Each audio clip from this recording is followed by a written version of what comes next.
Hey guys, this is I'm going to be reviewing Arrow 119 titled Unfinished Business. If you guys enjoyed the video, hit the like button down, let's go for new, notifications on, let's jump right into the Arrow 119 review.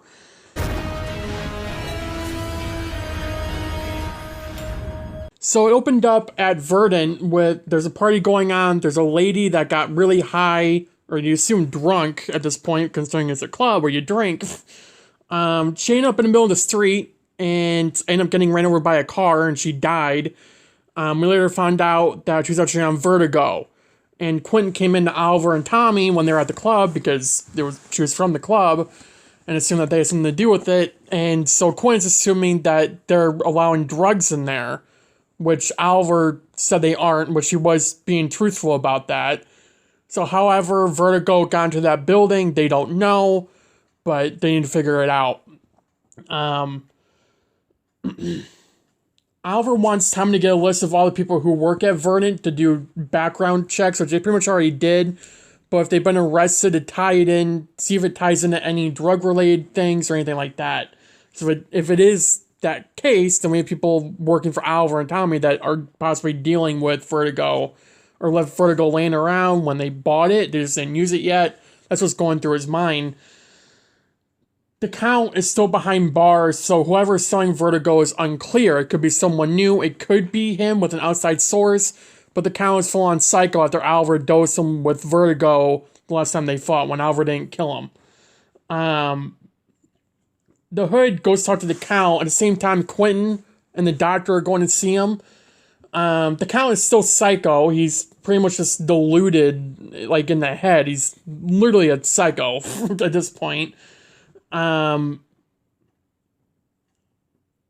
He's still on Vertigo. It's, again, in his system, he had more than one dose. He had like 3 doses. Then ain't going away for a while. Oliver called Dig to go meet him and fills him in on Vertigo in the bunker. The past few days, Vertigo has resurfaced and is more dangerous. The Count ended up escaping prison, or what we presume to have been escaping prison. Oliver's pissed off more than usual, and the doctor that was with the Count got overwhelmed when he was giving him the meds, and the Count got out. That's how he got out of prison. Then it goes to Tommy and Quentin. Quentin and Frank were talking about how Tommy apparently took $10,000 out of the club's money. They're assuming it's for the drugs, but it's a horrible time for that to be coming up now because it really doesn't look good. But we learn later on it was to protect Oliver's secret that he's a Green Arrow, or the Hood. Sorry, he's a Green Arrow. That he's a Hood because the basement is that. And he made up some excuse when he got a search warrant that everything was because the air wasn't on board and all that. It was because ours the Hood, pretty much, from what I took from that. Dig wanted to go by Vertigo to find out who the dealer is. Not really the person behind it, but who the dealer is, so they can track him back to where he's going to be selling next to ambush these guys. Quentin goes see Tommy while he's with Laurel. Tommy didn't seem to know anything, even though she had a text from the girl that died. Which, again, suspicious, but he didn't reply to it. He gets texts like those all the time, so that is truthful. Felicity got a location on the dealer and tells Oliver the dealer for Vertigo is trying to sell to homeless people, because that's probably the best money they can get out there. There's a guy in the car. He's clearly the one behind all of this. We still don't know who it is, really. The main guy got away. There's a guy high on Vertigo in an aquarium. The guy took a gun, attacked a cop, and is holding a ton of people hostage. Not really by choice, but at the same time by choice. Oliver's making an antidote for Vertigo for stuff used from the island, which he used when he was on Vertigo and when he got drugged earlier in the season. Oliver wants Dig on site to help cover the ground, but he didn't answer his phone because he was meeting up with Lila to talk about Deadshot, aka Floyd Lawton. Dig brings up Argus when talking to Lila on how they're looking into Deadshot. He gives him his name, Floyd Lawton, which is something that Argus didn't have, which you would think if John Diggle can figure it out. Argus could. But whatever. So Quinn goes see Tommy again, and this is at the club area. Tommy was in contact with the inspector of the club, and he was paid $10,000 to get the inspection passed along. Tommy tells Quinn that he needs a search warrant to search the place, which is what leads to Quinn going down the bunker. But at that time, Tommy replaced everything with inventory to protect Oliver's secret, and Quinn let it go. The guy who took Vertigo at the aquarium took more pills. Oliver tagged the guy in the hand with an arrow, pretty much just sliced his skin, because he said he wasn't going to kill him, he wasn't going to harm him, he needs to be cured, because Vertigo's making him do this. It's not, he's a criminal, he's not on the list, like Thea was not on the list. It's just a whole thing of innocent people being put on drugs, not by choice, and we're stuck with it. So we have to help them. That's what Oliver was doing.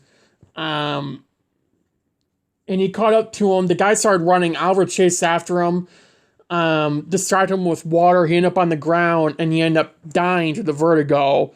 And we found out later it wasn't the vertigo overdose.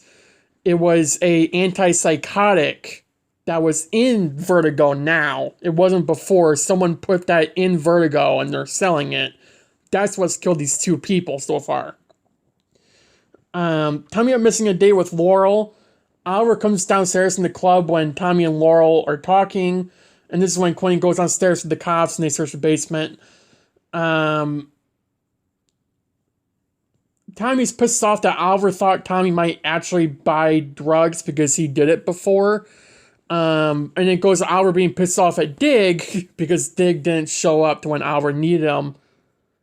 Flissy comes down to the bunker. It's just Oliver. He's cleaning up, the bunker, cleaning up everything, moving everything back to get back how it was. The guy from the aquarium didn't die to vertigo. He died to an allergical reaction to chloroforms, however you pronounce it, that antipsychotic that I brought up earlier. Oliver's connecting the dots, what he believes are the dots, to that the new substance would come from the mental institution where the Count was held, which would mean he would be pretending to be insane and fake his escape to get the drug. So Oliver shoots up, heads to the institution.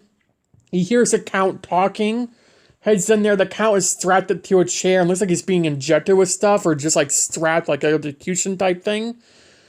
And the doctors are in there on it. They came in, both of them. I was expecting the one after that look they gave Quinn in the beginning episode, if you rewatched it, which I know some of you do. Rewatch Arrow when I do these reviews. So if you rewatch it, you would know what I'm talking about. They end up knocking Oliver out as a vigilante, unmasked him, strapped him to a gurney, and they're going to dose Oliver with vertigo. And the doctors learn how to make it through the reports that they did and the tests they did on the Count. That's how they learned how to make vertigo. Now, this was not in the same room with the Count, which means he doesn't know that Oliver's a vigilante. So there's nothing to really worry about there. Even if he didn't know, he's high as hell, and he's always going to be high as hell. So there's no really going back for, even if he didn't know the vigilante was Oliver, no one should believe him. I mean, Quentin might take it as like, okay, it's a little bit suspicious that he knows.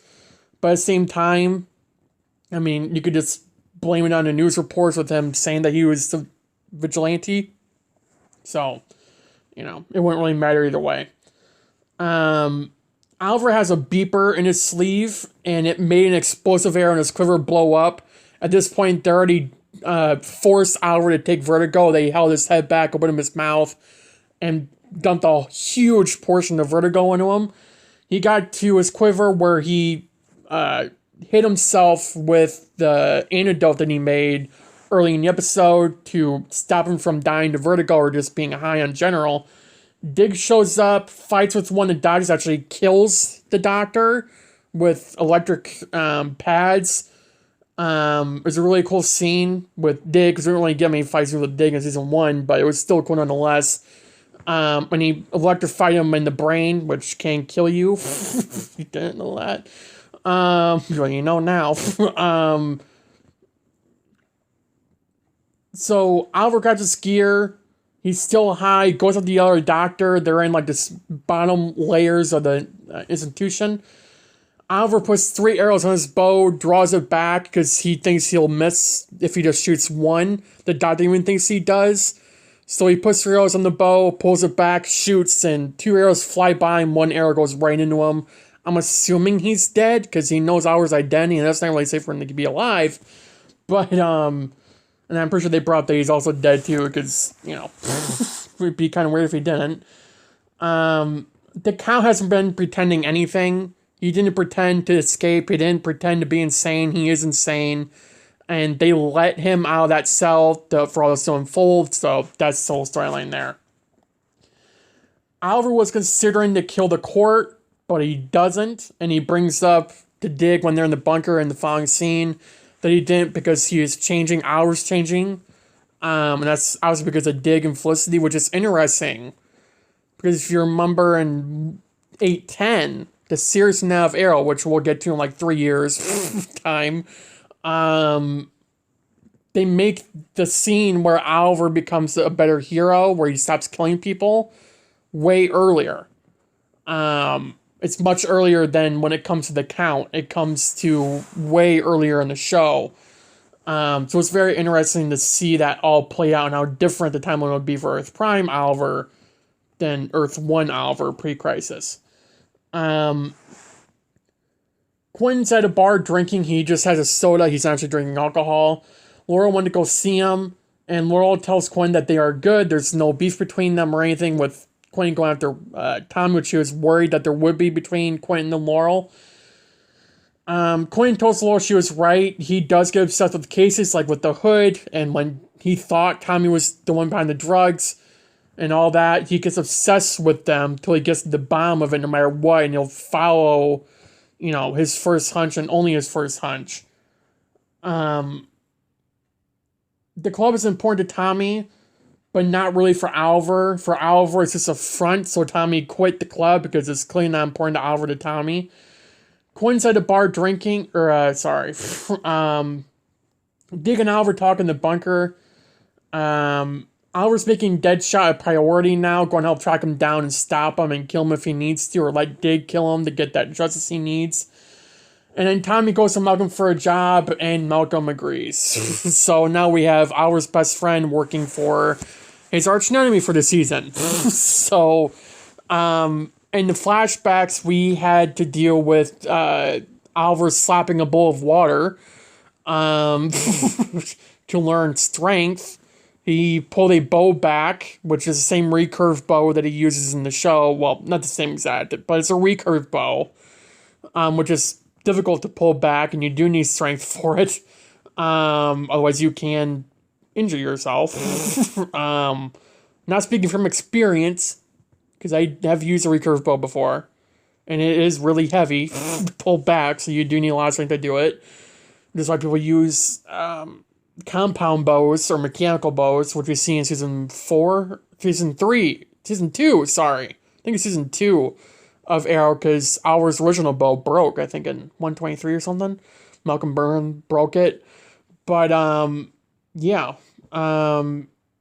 Shadow can fight. We learned that. That's really all it, really. We're narrowing down. Like I said in my last review, we have 4 episodes left of season 1. Because this review is going up Thursday night, now we're down to probably middle of November. Season 1 will be done. We're a week earlier, hopefully, if everything falls into place. I might do another Arrow review next Thursday. I don't really care for Stargirl right now. I'm still watching it, but I don't care for it, which is why I didn't do a review last night, and why I'm not doing a Stargirl 309 promo breakdown tonight. Because I don't care to do it. I'm not going to do content that I'm not going to have any enthusiasm in doing. So that's why I'm not doing it right now. So, yeah, we'll see what happens next week. But, yeah. And there also might be some changes to the content. We'll see. I don't know, though. It won't be major changes. If you follow me on Twitter, you will find out... maybe within 24 hours this video goes up or so. I don't know. But we will see, and I'll fill you guys in more when I learn more. So, again, not major changes, so don't read too much into what I just said. But yeah, thank you guys for watching the video. Have a good day. Have a good night. Stay safe. And I'll see you in the next video. Bye, guys.